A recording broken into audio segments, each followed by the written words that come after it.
Good afternoon. The stakes in the Middle East have never been higher as the United States has now taken direct action in the conflict against Iran, partnering with Israel to launch large-scale airstrikes targeting key Iranian nuclear facilities, branded Operation Midnight Hammer. This intervention was not merely a gesture of alliance with Israel, but a calculated move with far-reaching implications. These strikes have sent shockwaves through the region, raising significant questions about Washington's true objectives. Is the United States merely supporting its Israeli ally, or is there a deeper, more strategic motive at play? The ongoing conflict involves far more than just nuclear weapons. It touches on regional stability, the fate of Iranian oil, and the broader geopolitical shifts in the Middle East.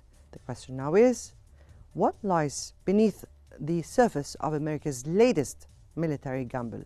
Could these strikes fracture Iran or redraw the region's spheres of influence? Welcome to In Depth.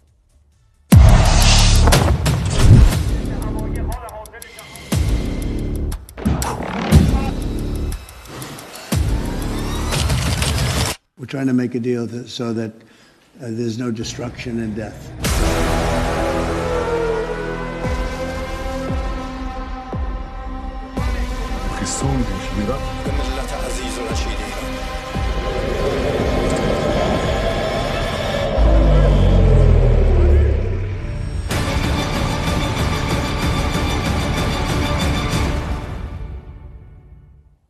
Now, following intense conflict marked by US-led airstrikes on Iran's nuclear sites and Iranian missile retaliation, a fragile ceasefire between Iran and Israel took effect on June 24, 2025. According to Time magazine, President Trump announced the ceasefire after Iran targeted the largest US military base in Qatar, signaling a mutual willingness to pause hostilities. While Israel claimed significant military success, including damage to Iran's nuclear facilities and elimination of key military leaders, the strike reportedly delayed Iran's nuclear program by only a few months. Iran demonstrated resilience through missile penetrations of Israeli defenses. The ceasefire, however, remains dire, with Israel vowing to resume strikes if Iran restarts its nuclear efforts. Long-term peace hangs on the renewed US-Iran nuclear.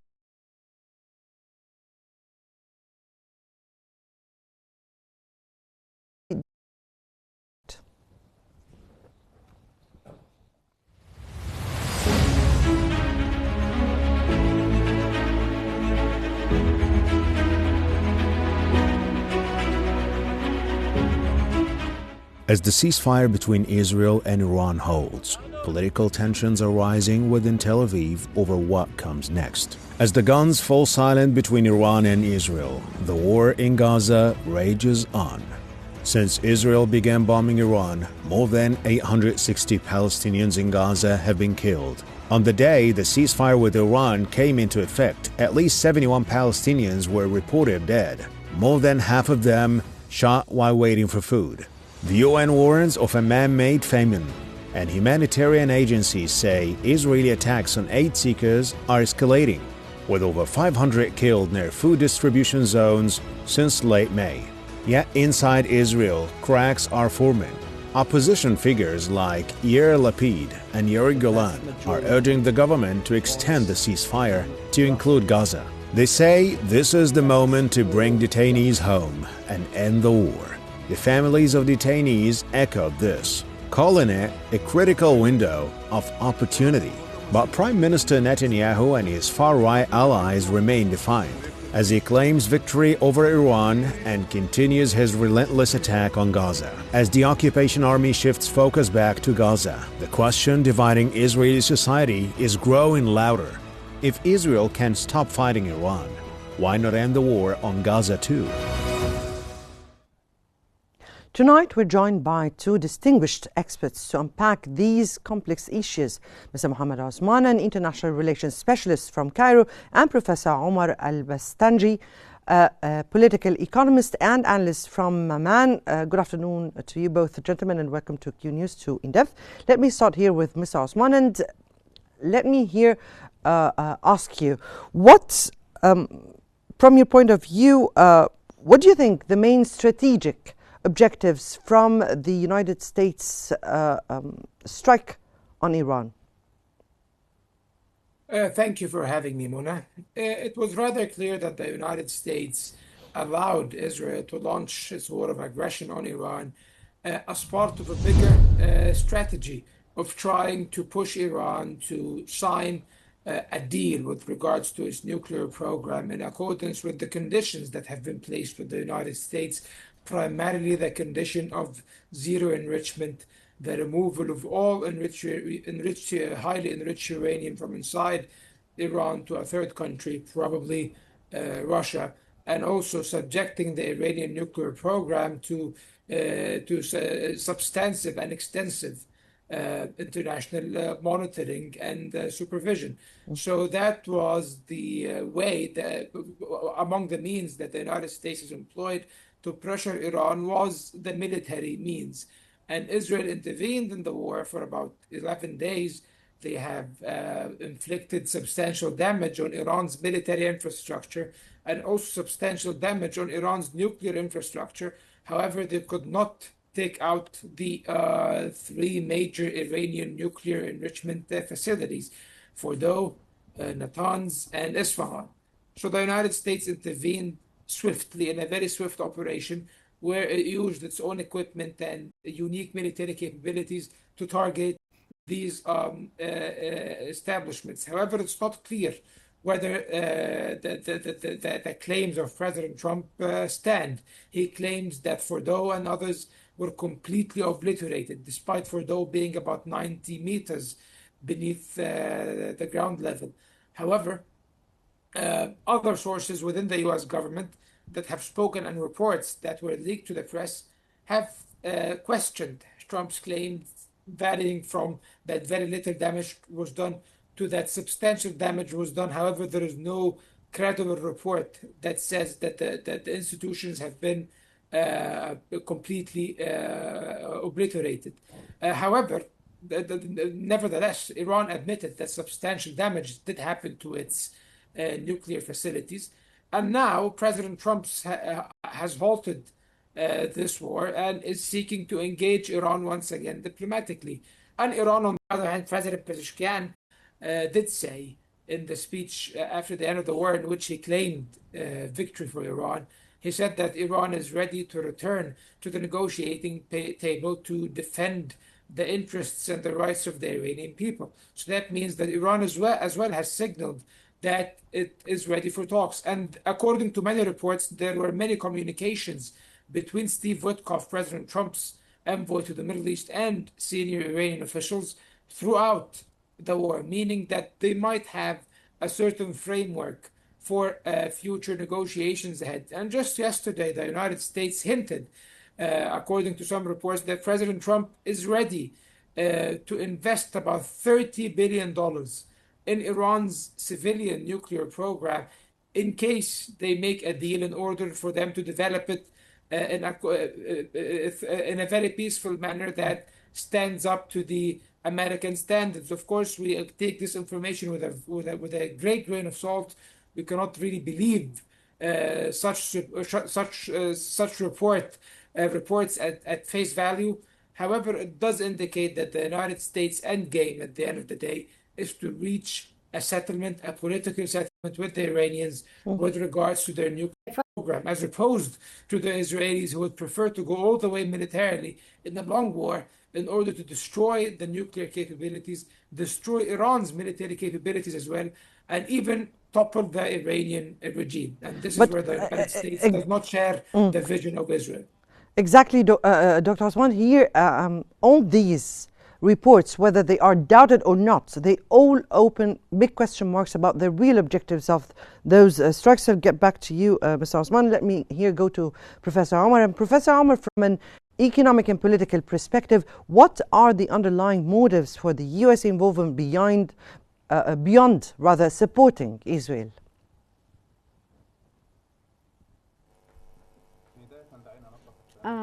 Let's agree that the USA is the most important supporter for Israel. But there is a difference in the U.S. aim regarding Iran and the other side. And I don't mean Israel, I mean Netanyahu. When they had part in hitting, they wanted to end the war quickly for many reasons. First, Netanyahu's plan depended on several stages. The first one is following USA's vision, which started by hitting Iranian people in Iran, in addition to damaging the nuclear missiles and also killing the other researchers. But USA intervened to stop Netanyahu from continuing with this war to control Iran, and he wanted more than that, which is killing the political control in Iran. USA has benefits. So according to the long vision of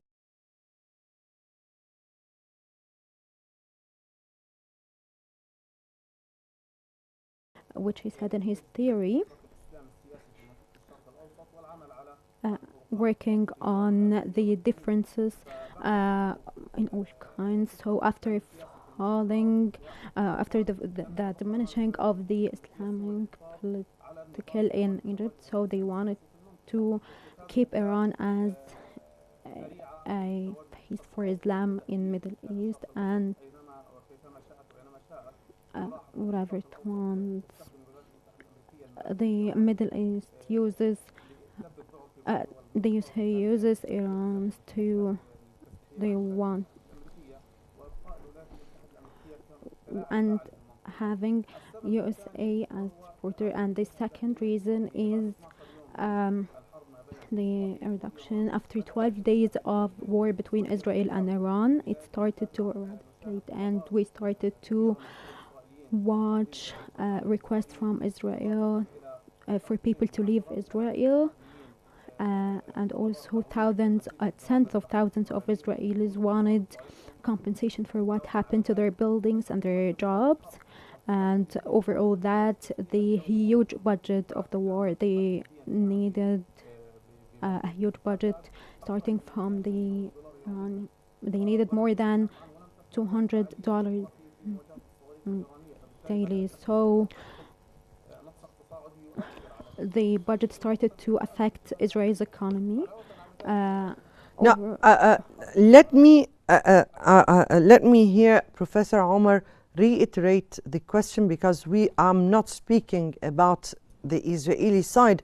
I was speaking about, from an economic and political perspective, what could be the underlying motivations in the U.S. involvement in this war. The U.S. motivations for the U.S. Involvement, of course, beyond supporting Israel.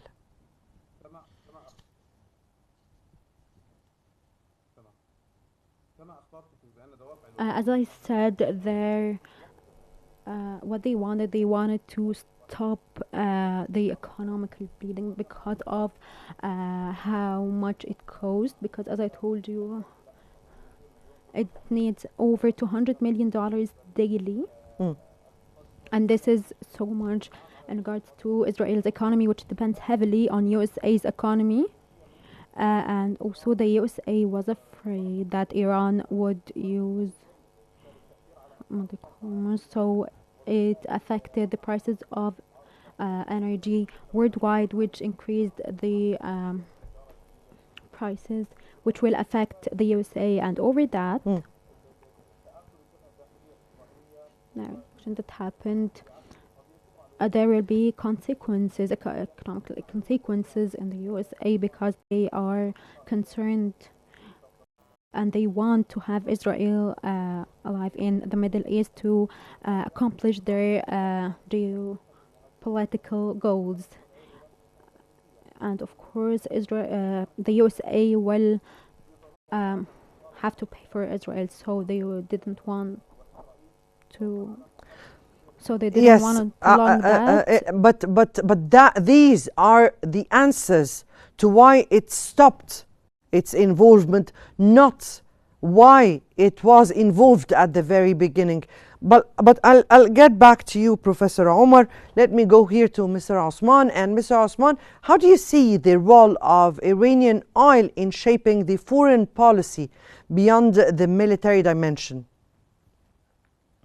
The foreign policy of Iran, you mean? Because it's The in terms foreign, of shaping the U.S. policy, the U.S. Iranian policy. oil, and Iranian oil is completely non-consequential to the United States. The U.S. receives about zero oil from Iran, and China purchases about 94% of Iran's oil exports. So basically, the role Iranian oil plays due to sanctions in the global energy market is negligible and completely ineffective. But the problem with oil in the region, had this war continued, was that if the Straits of Hormuz were closed or navigation was prevented or obstructed, at least in the Straits of Hormuz, where about 25% of all of the world's container energy, whether oil or gas, comes through, it would have been a disaster, of course. It would have caused a huge spike in energy prices, and it would have increased global inflation, leading to a global economic crisis. So, but this will not happen for obvious reasons because it will be to the detriment of everyone. And President Trump played the oil card in one of his tweets when he or his Truth Social posts when he ended the war between Israel and Iran, or the Israeli war on Iran rather. He said that China should thank me now because they can receive their oil from Iran, and he said that, adding that, hinting that he might not sanction Iranian oil going into China as it used to be the case before this war, basically giving more leeway and on and more incentives for both Iran and maybe even China, so that China could play a more proactive role in pushing Iran towards a nuclear deal. That seems to be the Iran, the U.S. strategy with regards to that. However, the United States has a vested interest in the stability of the energy markets. Any disruption of the energy markets or haphazard rise in energy prices will affect the U.S. domestic economy directly, will increase the rates of inflation, which means prices will rise, just like in the days of Biden when the Russia-Ukraine war started. And it led to the failure of the Democrats. This is one of the factors that led to the Democratic loss in the 2024 election was inflation. So if there's a repeat of such a phenomenon, the Republicans might be in deep trouble in the upcoming midterm elections in 2026 in Congress. So it seems that President Trump is treading a very thin line, and he's trying not to balance between the foreign policy interests of his country and along with the very strategic partnership the United States has with Israel and with his domestic economic needs in the U.S. home front. It seems, Mr. Osman, that the economy is really shaping up the whole geopolitical scene here. If I may go here to Professor Omar. And Professor Omar, how do you interpret the timing of these strikes in relation to the recent shifts in regional alliances?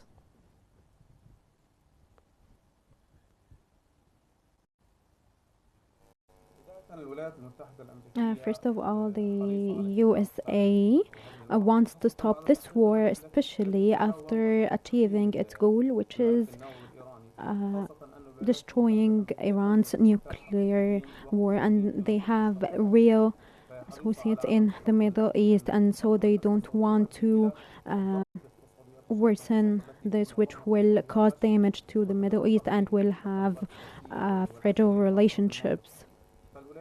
So the USA, of course, uh, had this strike aiming to stop this war and not prolonging it, especially that the war between Israel and Iran, they don't have common resolutions, but it is done through other countries. So this will have things get worse, which will be an international war which doesn't align with the USA's goals and doesn't serve Iran and Israel. So at the end, the USA actually wanted to, they acted in accordance with their goals and Israel's also, especially that we went to a no getting back point and we entered a war with no end. So we are watching a daily war with no clear goals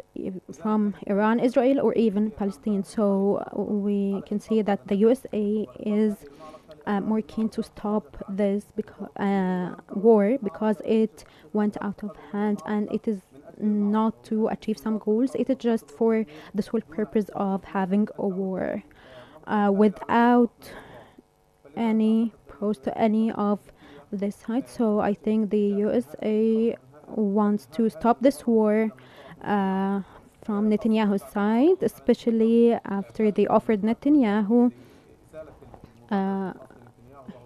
they will erase Netanyahu's criminal record. So they ended the war to stop all wars in the Middle East and give him the political, the economical, and they focused on the economical files that will allow America to flourish. So I think that Trump is totally convinced that wars in the Middle East have reached a point that is of no benefit to the Middle East, and so it is better to end these wars and discussing other economical aspects that will benefit the USA.